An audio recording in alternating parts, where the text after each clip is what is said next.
Alright, what's up guys? So this has been a video that I've been kind of not wanting to do, but I always wanted to do it because it's pretty cool to see how all the mods that I've done to this car. So yeah, I'm gonna do it right now, show you a full list of how I spent around $12,000 on my 2021 STI with pretty much still stock power. And I have a reason for everything. Power is not really everything. I majority daily drive this car, as well as I take it all the time to the canyons, and the last thing you need in the canyon is more power.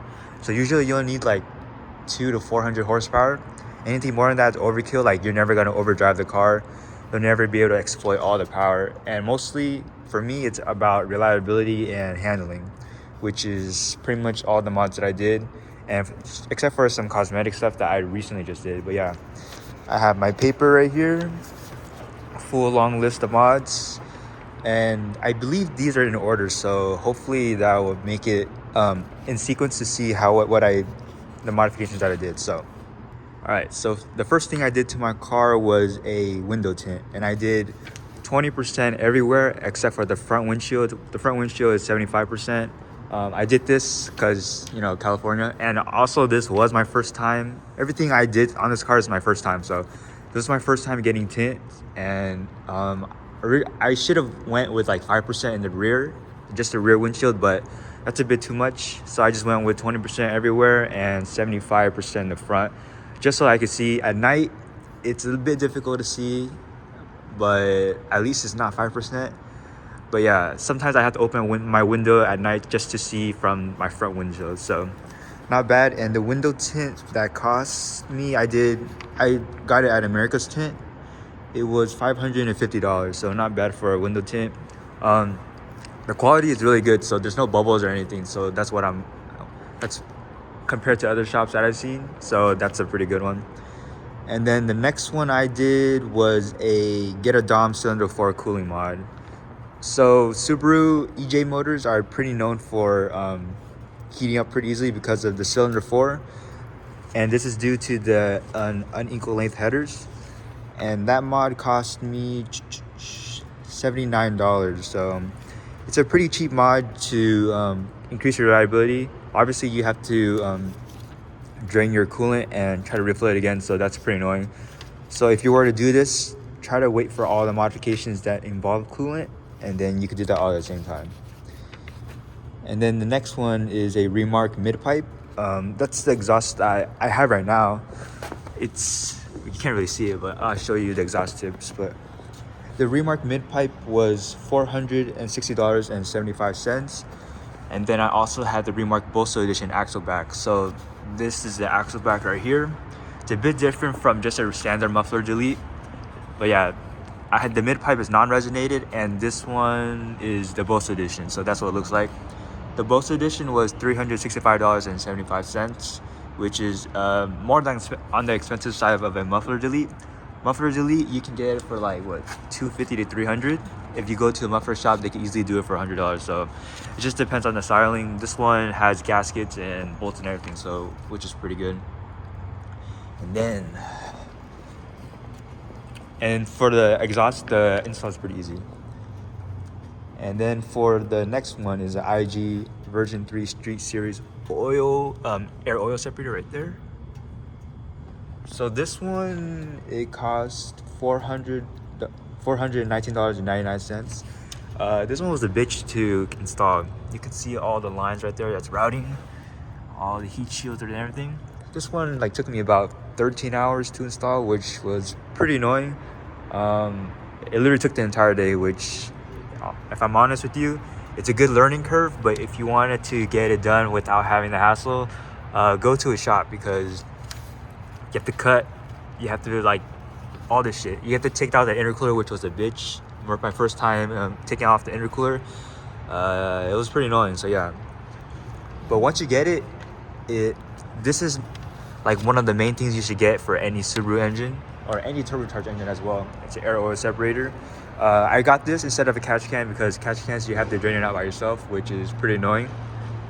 But man, someone got a pop tune. But yeah, that's the IG air oil separator. I got a black one so that if the cop pulls me over, it's a bit less noticeable than the red one. But yeah, pretty annoying to install, and there's videos online that shows you how to do it, which is pretty neat. IG does have the installation paper, but just watch the videos because visually it's much more easier to see how people route it. But yeah, if I were to get this car tuned, I would have got the competition version, but my car isn't tuned, so I got the street version because it still recirculates, so that's why I went with that. So then the next one is the IG version 2 oil pickup and control baffle. So there's the main popular one is the Killer Bee. They have a really popular one that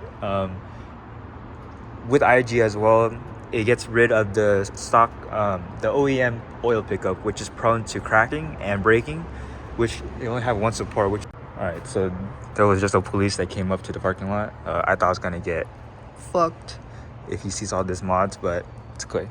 All right, anyways, where other was oil pickup from IG. That is $299.99. I went with the IG because I was gonna get their oil pan in the future anyways, and they also come with the baffle with the oil pickup as a combo. But if you want to go with Killer Bee, it's like, I think they were the first one to do as well. So IG and Killer Bee, they both have two supports instead of the OEM that comes with one. And the IG is a bit different design. Killer Bee is like a different design from the OEM one. IG has a very similar design as the OEM one, but has better supports, which makes it more stronger and less prone to cracking, which if that happens, you don't have any more oil pressure and your engine is pretty much go bye-bye. So before rod knock or anything. So next one is the GRIMMSPEED Drycon air filter. It's this one. I only have like less than 10,000 miles on this car, and really there's really no difference. It's better than the OEM one as it's a bit more flowing, but you don't really need a tune for that. Would I spend more money on it? Not really. It's only $50, and you don't really need it. A lot of people say that you could hear the turbo swells and everything. That's bullshit. I don't really hear anything, so buy that if you wanted to. So the next one is a MISHIMOTO oil cooler kit with a thermostatic plate. So that's my MISHIMOTO oil cooler. I got a black one because, you know, the cops and everything. But yeah, this one was kind of annoying to install, but it dramatically reduces the oil temp. So usually oil temps are around 210. When you drive it, it goes down to 190.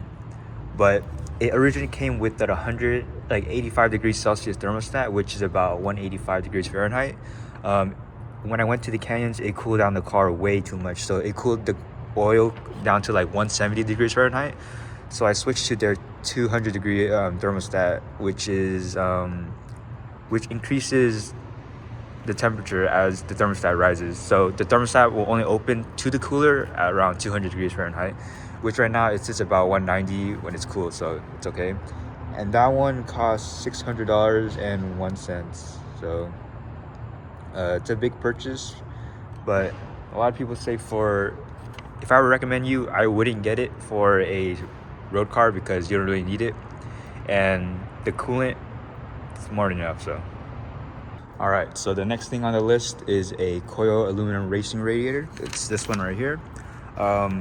This one costs $466.48. This will vary depending on which distributor you buy it from, but yeah, I installed this while I did the GETADOM cylinder 4 cooling mods, so that all the coolant is run the same. So yeah, if you have an EJ motor, definitely upgrade your radiator because it will increase the cooling capacity of your car and make your car run much cooler. And it's overall a reliability thing that everyone should be running, whether it's a STI, EJ, or WRX FA20 motor. So highly recommend you getting a radiator aftermarket one. But I see a lot of people don't do it, which obviously the cooling system for the car is more than enough, but reliability, man, come on. It's only like $470. If I were to spend that money, I would definitely do this. And the next one, I'll show you the mods that I want to do next, but I'll skip those. So the next one is the IG competition pitch stop mount. It's underneath, you can't really see it, but it's underneath the intercooler. So what this pitch stop does is it prevents the transmission and engine from pitching this way. And I got their competition series. They have a street series and a race series. The street series is like a bit stiffer than the Group N bushings, but this one's the competition. When I installed it, you could definitely feel the increase of vibration. The stock one is pretty flimsy, and their bushings are red, which signifies that it's the competition one. You will definitely notice it under acceleration and definitely downshifting. Downshifting with the pitch stop mount uprated one definitely like increases the stiffness and makes your downshifts more precise. So pitch stop is pretty easy, pretty cheap and easy modification. That one is for me $100, $109.89. It's one of the more expensive ones, but it's still good. But the only thing is that it's a pretty bitch to do because the intercooler is annoying. So anything you want to do underneath the car, you have to remove the intercooler, which is pretty annoying. So the next one is skip. Okay, the next one is a stock downpipe to aftermarket 3-inch pipe. So originally when I got the REMARK Axleback, I did not buy an adapter from the stock downpipe to an aftermarket 3-inch pipe. So I only used a donut gasket, which still works, but there's a bit of a gap which the donut gasket it's not enough, and sometimes it might leak. So make sure you get that if you get an aftermarket exhaust. That one is only $55.10, so that's a pretty cheap thing. And so the next modification that I did was a pretty big one. This is the most expensive one. It's a RES Valvetronic Catback exhaust. So a lot of people don't really run a valved exhaust on a Subaru WRX, which is pretty obvious because there's really cheap exhausts out there, and a lot of people like it to have loud. But for me, I have fucking neighbors, and you don't really want to start this straight pipe car. Well, right now I have the REMARK one, but I usually run the RES exhaust, which you can turn it on or off, the valves. And when you start it up, I didn't do a review on it yet, which is pretty, a lot of people are recommending it, but let me give you guys the price. It was $2,298.41. I think I got a discount. It originally was like $250 or $2,500. So it's very useful to have starting in the morning. The OEM stock during cold starts is pretty, how would I say it? It sounds a bit tinny, but with this one, it has a little bit of growl, but it's still quiet. But when you turn on the valves, it's not necessarily louder, it's just more bassy. But don't worry, guys, I'll give you guys the video soon. It's just pretty difficult to record by yourself, an exhaust video. But it's pretty cool to have, and it also has an auto button, which you have to connect to the OBD2 port. And once you could set which RPM the valves will open, which a lot of cars around 4,000 to 5,000 RPM it opens, so it will create less restriction. So it's pretty cool to have. I got the non-resonated because I was kind of a dick, so I wanted to make it a bit louder, but definitely should have got the resonated version just to make it more overall quieter, because it's a bit loud in the cabinet. The STI is already a loud car in the cabinet because there isn't really that much sound deadening, but the resonator would help because there's a bit of a drone when you open the rear windows, which a lot of cars with mufflers have, which is pretty annoying, which I don't really hear when you have a muffler delete. When you have a muffler delete, you don't really hear that bassy, really annoying sound. So that's why I kind of switched back to my REMARK Axleback and Midpipe, because I have two exhaust systems that I switch back and forth. The quiet one, which is the RES with the Valvetronic, or the REMARK, which is pretty much straight pipe from the stock downpipe, which it's nice to have two exhausts I can switch from this quiet one to a bit louder, and then to the fully straight pipe, which is pretty loud. But yeah, the only thing that I would say is kind of annoying is that it's not really loud enough. So when it's on, I kind of want it to have like this exhaust with the REMARK, which is pretty loud, and then when it's quiet, it's just the same like this, which would be the perfect idea. But I mean, this one is more of like my mature exhaust. All right, holy shit, I'm not even done with these list. Okay, the next one is IG Competition Series Oil Pan, which is $499.99. I should have bought this when I bought the oil pickup, but obviously I didn't have the money, so I bought it separately. And this come with the baffles that have these flaps. So it has these rubber doors that prevents the oil from splashing up, but it only splashes down into the oil pan. This is great for if you're tracking the car or taking high turns. The oil will not slosh up. There will always be oil feeding to the oil pickup, which is nice with this oil pan. And the best thing I like this one over like the Killer Bee or any other brand is that the drain plug is right underneath the bottom, so all the oil just shoots down. Like if you guys see like my oil change videos, all the oil literally just drains down in a few seconds, compared to the stock one where it slowly drips out and there's still oil underneath because it's not at the very bottom. And I believe they have a bit of a draft on the oil pan on the bottom, so it literally is a slope that directs all the oil down to the pretty much the drain plug hole. And that's pretty much why I got it over the Killer Bee one, so that's why I didn't go with the Killer Bee pickup. And yeah, pretty much I bought an IG air oil separator and a pitch stop, so I might as well get the IG stuff. So might as well stick with the same brand. And I already showed you guys the price already. And I also had the oil windage tray because it didn't come with this one because I didn't buy the combo. So they have different oil windage trays that are pretty separate, and I literally bought the best things they had, but they recommend me not to run the best things because they have packages and combos that work separately. So I have that one extra if anybody wants that. But the oil windage tray is $84.89. That is just bolts up to the engine block, which prevents it's just another baffle. So the next one is a Pro Sport oil temp gauge. I gotta go inside the car again. All right, it's these bad boys, these circles, these titties right here. Let me just turn the car a little bit. Shut up. So annoying, shut up. All right, let's show you this one. So this one is my oil temp gauge from Pro Sport. There's a lot of people spend a lot of money on these gauges, which is, I'll show you why, but let me show you the price. This one is $54.90, and the oil pressure one is, let me see, $72. So I went with the Pro Sport because obviously it's cheap and I just need a gauge. But the reason it's cheap is that you have to kind of solder and wire it yourself, where if you buy like an AM one, I believe it's just a plug and play with, they already tap in all these wires already, which is much easier for them. But you know, gotta save money somewhere. And also I got a SMY dual gauge pod, which is a 52mm. It's this piece right here that has the housing. But the only bad thing about it is that you can see everything, but it blocks the coolant gauge. But I have it on my Cobb Accessport, so it doesn't really matter. Yeah, next mod. All right, so the next mod is a very popular modification that pretty much every Subaru owner does, which is, let me see, a Cobb Accessport version 3. It is $700.28. $728.17. What the fuck am I saying? Yeah, I bought it brand new. I didn't want to buy an aftermarket one or used one because, you know, some people are pretty dirty. But yeah, this is a brand new one. I bought it from MA Performance so that I can get their stage 1 tune. So that's the benefit of buying from them. Obviously, every distributor can sell it for you, but I bought it from MA Performance. And this is a very useful tool to have.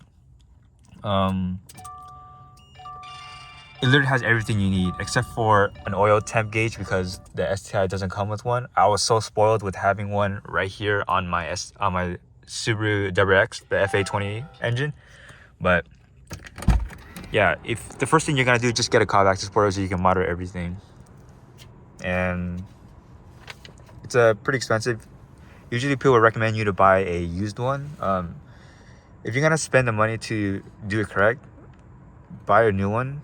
And if you want to get a free a free tune, get it from MA Performance. So I'm still waiting to get a tune from them because I have a 2021 and they only have tunes up to 2020. So where the tune at, man?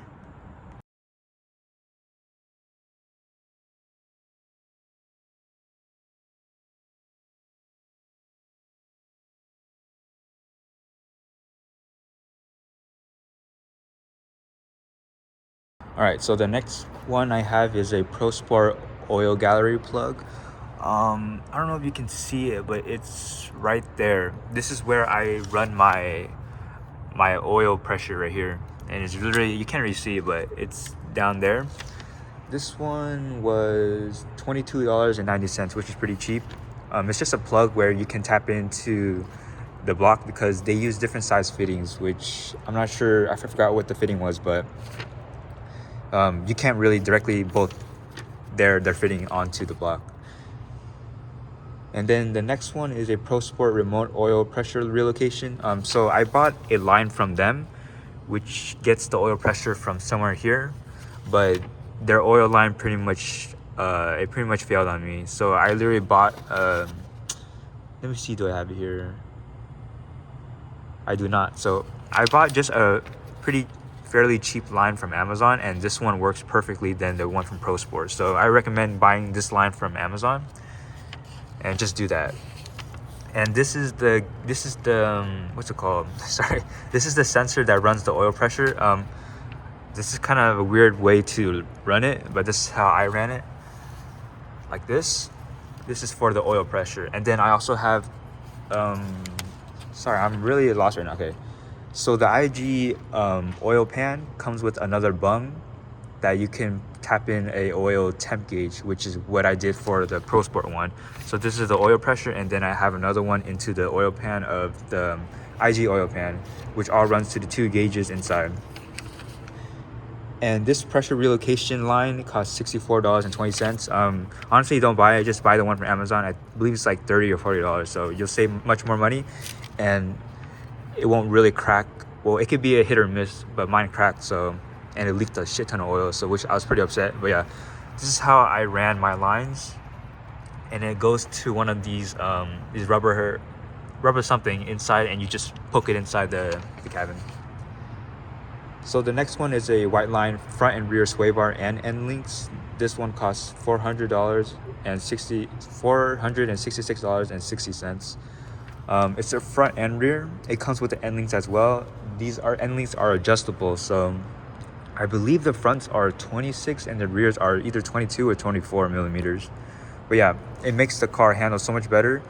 You won't really notice a lot unless you get coilovers, but if you're gonna stay with the stock suspension, definitely get sway bars. They will make the car handle much better. And these are adjustable, so I think there's 2 adjustments in the front sway bar and 3 adjustments in the rear. I maxed out the front, and then I put in the middle setting for the rear. So the car handles really good. I don't really understand how to not adjust the end links, but how to tune it, get alignment of the end links. You don't really need alignment, but they should be fairly even so the car performs well on both sides. But yeah, this one came with a combo, like a kit from Whiteline, which is much more it's better than other kits where you have to buy them separate. So you'll save a shit ton of money going with the Whiteline one, which is much better.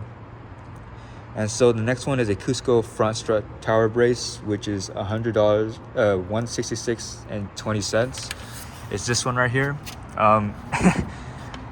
To majority of people, it's just an aesthetic thing, but for me, I wanted to get it because I was gonna get coilovers. So you generally won't feel this if you have that stock suspension. It's just for aesthetics, really. And for everything with suspension, you'll really feel it when you go to the limit. This one, you can't really feel it, honestly.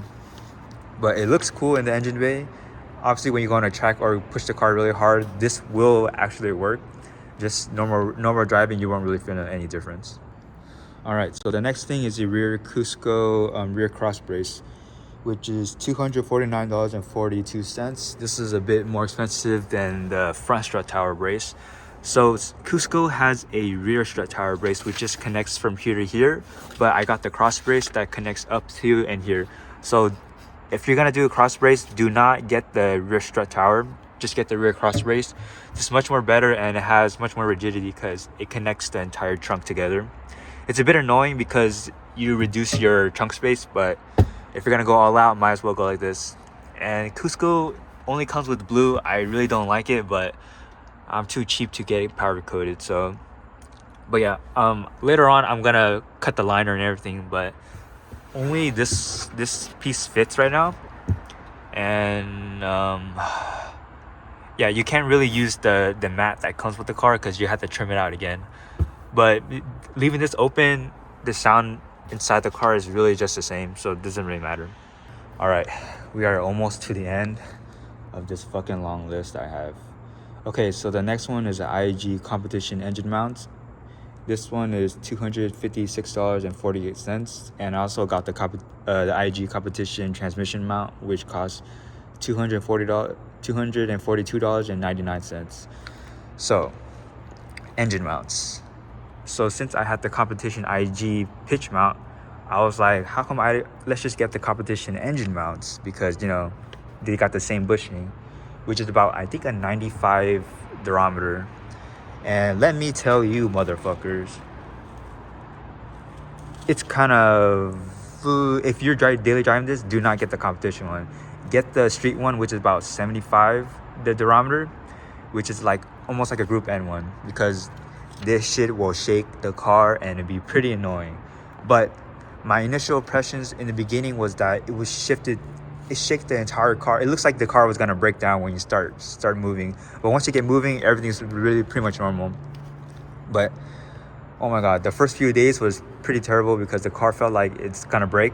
But once you start driving a few hundred miles, the bushing starts to break in and soften a little bit, but not too much, where it's pretty much bearable now, which I don't really notice anymore. But I have the loud exhaust now. But when I switch to my quiet valve exhaust, you can definitely notice it in the inside. But my god, the sounds this make is so much. It sounds like a race car pretty much. You can hear the whine of the engine. You can hear the whine of the transmission. You can hear literally everything. But if you're daily driving this car, I would recommend you getting the Street Series. It's a bit better than the stock one, but the competition one makes the car drive so much better. In the beginning, I didn't feel any difference, but once I started driving the car more, you could definitely feel like the car is much more stiffer. The engine does not rock a lot. When you shift hard, everything stays planted. Pretty much all the benefits except for NVH, which is noise, vibration, and harshness. So if you're all about it, get the competition one. Definitely do not get the race one unless you're going on the racetrack. Don't fucking do that. You're dumb, right? If you do that, just get the street one. And yeah, inside the transmission, the install was pretty annoying to do because it's really a tight place. The general concept of the install is very simple, but installing it is pretty difficult because there's not really that much space, and Subarus are pretty annoying to work on if you don't have that much space. I don't have a lift, so that's makes it even worse. But competition engine mounts and transmission mount was pretty worth it for me. I'll start the car to see how annoying it is, but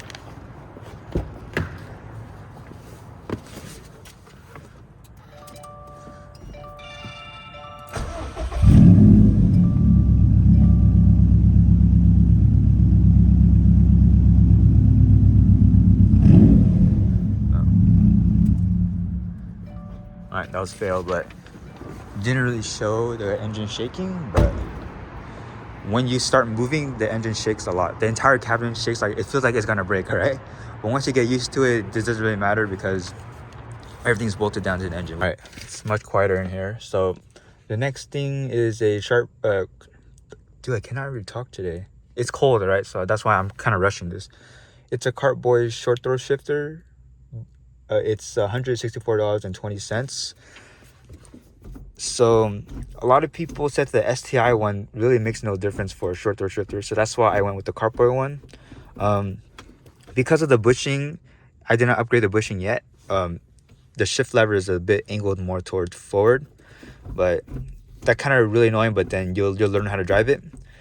But you can see that the pin is not all the way in, which is pretty annoying.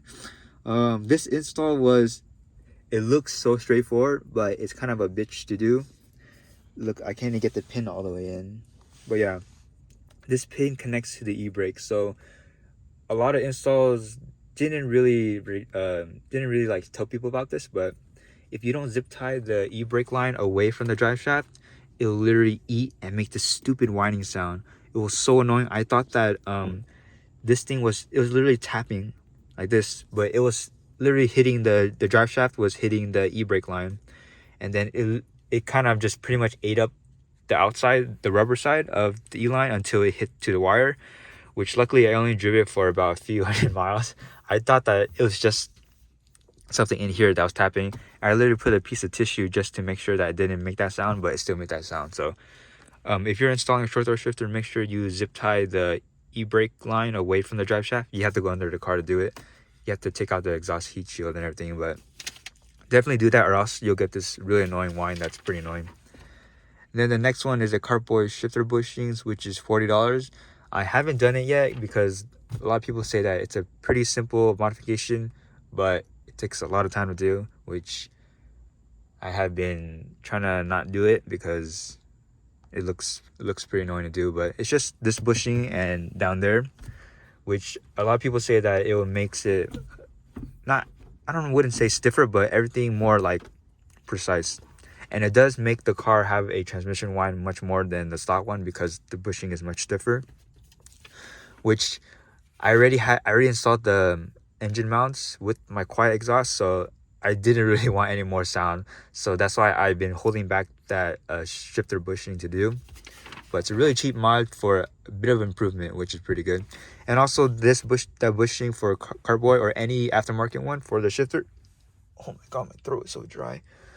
It makes the shifter go back to center, so the angle changes now. So the angle would be like where the stock shifter is instead of it being like this, which is I got used to it, but it would kind of be nice to get it. And also the shorter shifter makes it a bit shorter, so just to let people know that. All right, boys, we're almost to the end.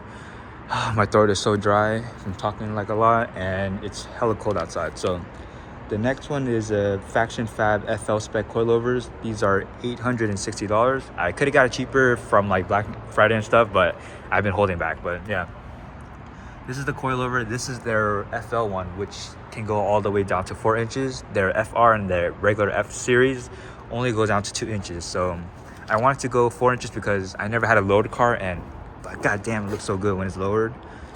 But yeah, the front one lowers much more than the rear. So when you get the FR or the F1, the rear, if you max it out, it doesn't go that low. So that's why I wanted the capability of going much lower. And this one also can adjust rebound as well. The dampening, which is 32 clicks. And I have it set for 31 in the front and maxed out 32 in the rear. And it feels good. The car feels really good. The only thing is that when I installed it on this side, I literally ripped the CV boot. I have a video on explaining what happened, but when I installed I took out the stock strut, it literally ripped the CV boot on the hub. So I had to replace the entire axle because if you watch the video, I explain it, but it's just like the cup size is different. It's a black or a green cup, which the STI XO is a bit different. So watch the video if you want to show that explanation, but the coilovers handle really good. So if you're thinking about getting the any Faction Fab, is really good. I think I wanted to get the FR spec, but I just wanted to go low. But I think the FR spec will handle much better for my application. But yeah, a lot of people don't max it out, the dampening, which I'm okay with having a stiff car because obviously I don't want to scrape, you know what I mean? So yeah. All right, so before I did the coilover install, I installed the Torque Solution 20mm wheel spacers right here. These are 20 millimeters. I had the fenders pulled, so it looks like it's concave, but it's about -2 degrees camber, so don't worry about that. But yeah, so there are a bunch of manufacturers that create wheel spacers, which they all work the same pretty much. But I went with Torque Solution because they use 7075-T6 aluminum. So if you guys aren't familiar, 7075 is much stronger than 6061. 6061 T6 aluminum is what pretty much everyone uses, which works great. But if you're comparing like steel to carbon fiber compared to the, you know what I mean? So that's why I went with Torque Solutions. They use 7075 aluminum, which is much stronger. It has a higher yield strength than compared to 6061, but it's just a wheel spacer. They both work really good, so it doesn't really matter which one you get. And then the next one stuff I got are in the rear. It's the ISC rear lower control arms and ISC toe arms. Oh, I forgot to tell you, the wheel spacers are, you have to buy a set of 2, so both of them are $319.98. So the ISC version 3 rear lower control arms, those ones cost me $475, and the ISC toe arms are $314.10. So it's a lot of money to get your car lowered because you really need adjustment in the rear. The fronts have adjustment camber, and it has a toe link because of the steering. But The rears one are fixed. So that's what my setup looks like. The gray ones is the white line sway bars, but this is the ISC one, and then you can see this gold end link right there. That's the toe arm. So they have different colors. I wanted to go with black because if you look at the car from underneath, if you have like a blue one like Cusco, or like the silver one, the gold one that IC has, that's literally a cop magnet, which I don't want that to happen. So that's why I had that. And those are fairly cheap for what they are, but you don't want to cheap out on lower control arms. You want the must adjustability, and those have adjustable end links as well. So, and then the next one is the OLM LED license plate light. It's only $29, and it makes the car look so much better at night. It literally lights the entire floor as well, which this car originally came with halogens, which look hella ugly, but honestly, I don't really care about having LEDs. But once I looked at this, man, ain't no going back, all right? Ain't no going back. So the next thing is a Basin R full lip kit. So I have their front lip, which is $134.99, which is right here. It looks really good. I did not want to go right away with carbon fiber because this is my first car being lowered, and I don't want to break a carbon fiber lip front first. So yeah, it's already scratched already, but the fitment is okay. I can't really get the sides to fit, but the front fits really good. Instead of using the self taps, I did use it, but I also put nuts and bolts so this shit doesn't break off. But yeah, but I already have a broken fender here already, so which is kind of sad. But yeah, I also rolled my fenders as well by myself. The fender roller from Eastwood was only like $100. So the CS, so this is a CS style front lip. CS means charge speed. And I also have a CS rear side skirt. So it's just this piece. This one fit much better than the front lip. You can see how good it looks. That one was $174.99. And I also got their CS style rear aprons, which is $69.99. It's this right here, which it looks really good, but I kind of don't like this piece right here. It's a bit too thick, you know what I mean? So if you look from far away, it kind of looks dumb. I should have got the one that's a bit flatter and it goes to right here, and it's just like a small thin piece right here. But I wanted to go with the same brand, which it fit good. It just looks a bit weird to me. It looks a bit kind of empty, you know what I mean? But yeah, that one's $69.99. So that's pretty much my entire mod list. Whew, it's a lot of money. And all the labor is, I did it all myself. So I didn't have to pay anybody to, do the car or anything. I had some help from other people, but this is pretty much my car modification mod list. $12,000 deep in this car. Goddamn, Subarus are not cheap, but it's a pretty fun hobby to do. A lot of like throwing the wrench down, slapping my face, crying, sleeping, taking naps because I get headaches when I'm under the car. I probably spent over hundreds of hours working on this car, and to me, it's honestly worth it. But $12,000, a bunch of people are gonna say, $12,000, bro, you could have spent like money on like big turbo, front mount intercooler. You could have made a shit ton of power, but I'm not really about making power. Of course, obviously you want more power. I'm definitely thinking about getting the MA Performance Stage 2, but they don't have that for the 2021 model year yet, which they come with the intake and a downpipe, which they make about 331 wheel horsepower, but that's on their dyno. But I'm not really that big on making power. Obviously, who wouldn't want to make more power? But I'm not really about straight line because on the streets, I drive pretty safe. If there's like an opening, I'll obviously do a pull, but if there's people around, I'm not gonna endanger other people. But on the canyons, right, I will go pretty hard on the canyons. But in the canyons, I don't really run full boost. I rarely do over 10% on Sport Sharp, and I only run like 5 pounds of boost in the canyon. So I don't really use that much power in the canyons, which is why I don't need any more power on this car, because if I run more power in this car at a lower RPM, I'll stressing out the engine more for not that much power gains, if you know what I mean. Meaning that, hold up, it's cold outside. on a cloudy day. Okay, let me explain you why. So I shouldn't have to explain, but there's a bunch of people that say why. So $12,000 because you could have spent on, let's see, front mount intercooler, upgraded turbo, fuel system, intake, downpipe, exhaust, everything. And then people say, oh yeah, you also have money for coilovers and everything. But for me, I wanted to do everything right. Reliability first, handling, and then power is really my last thing, because majority of everyone, you will never outdrive your car. 310 horsepower on this car is still a lot in the canyons. I rarely full throttle because you're not going to use all that power. Mostly I would want an engine that has a shit ton of engine braking and a better suspension.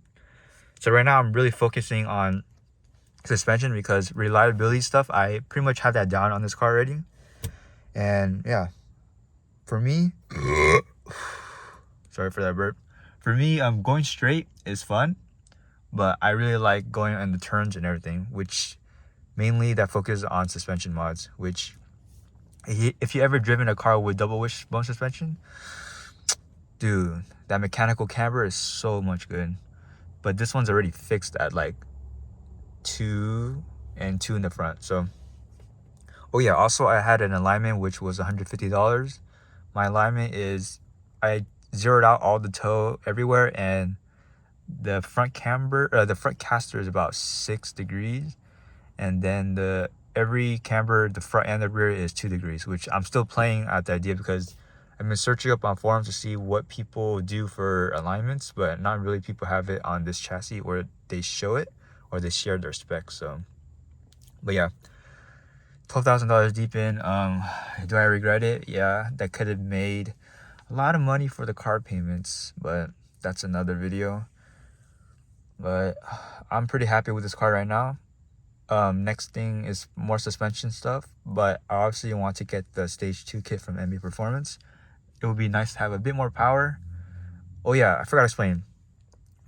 So my logic is to not have more power, because I'm barely using any power in the canyons. So if I were to hit more power in the canyons with like a downpipe and intake, I'll be stressing the engine out more, even though I don't need the power, you know what I mean?